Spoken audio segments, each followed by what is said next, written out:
എന്റെ skin morning routine ആണ് പറയുന്നത്. ഞാൻ എന്തൊക്കെയാണ് രാവിലെ എന്റെ സ്കിൻ എന്തൊക്കെയാണ് ഫോളോ ചെയ്യുന്നത്. മോർണിംഗ് ഞാൻ യൂസ് ചെയ്യുന്നത് നിയാസിനമൈഡ് സിറമാണ്. എൻ്റെ ഫേസിൽ കുറച്ച് ഓപ്പൺ പോർസ് ഒക്കെ ഉണ്ട്, അപ്പോൾ അതിനെ റിഡ്യൂസ് ചെയ്യാൻ എന്നെ ഭയങ്കര ഹെൽപ്പ് ചെയ്ത സിറമാണ്. ഇത് നൈറ്റും ഞാൻ കിടക്കുന്നതിന് മുമ്പ് ഫേസിൽ അപ്ലൈ ചെയ്യാറുണ്ട്. ഇത് നല്ലൊരു സിറമാണ്.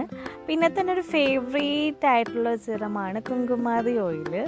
ഇത് ഫേസിൽ അപ്ലൈ ചെയ്ത് അപ്പം തന്നെ അബ്സോർബ് ആവും, പിന്നെ നല്ലൊരു ഗ്ലോ കിട്ടാനായിട്ട് എന്നെ ഹെൽപ്പ് ചെയ്യും. ഇത് നൈറ്റ് ഞാൻ യൂസ് ചെയ്യാറുണ്ട്. പിന്നെ കോസിക്കെയറിൻ്റെ എൻ്റെ ഒരു ക്രീമാണ്, എൻ്റെ ഫേവറേറ്റ് ആണ്. പിഗ്മെൻറ്റേഷൻസൊക്കെ കുറയ്ക്കാനും പിന്നെ ഫേസ് ഒന്ന് ബ്രൈറ്റൻ ആക്കാനൊക്കെ ഹെൽപ്പ് ചെയ്തിട്ടുള്ളൊരു അടിപൊളി ക്രീമാണ്. ഒരു മോയ്സ്ചറൈസറും കൂടിയാണ്. അപ്പോൾ ഞാൻ മേക്കപ്പ് ചെയ്യുമ്പോൾ അങ്ങനെ പുറത്തൊക്കെ പോകുമ്പോഴായാലും ഇത് അപ്ലൈ ചെയ്യാറുണ്ട്. ഇതാണ് എൻ്റെ കുട്ടി മോർണിംഗ് സ്കിൻ കെയർ റുട്ടീൻ. അപ്പോൾ ഈ വീഡിയോ ഇഷ്ടപ്പെട്ടാൽ നിങ്ങൾ ലൈക്ക് ചെയ്യണം, സബ്സ്ക്രൈബ് ചെയ്യണം. Okay, by.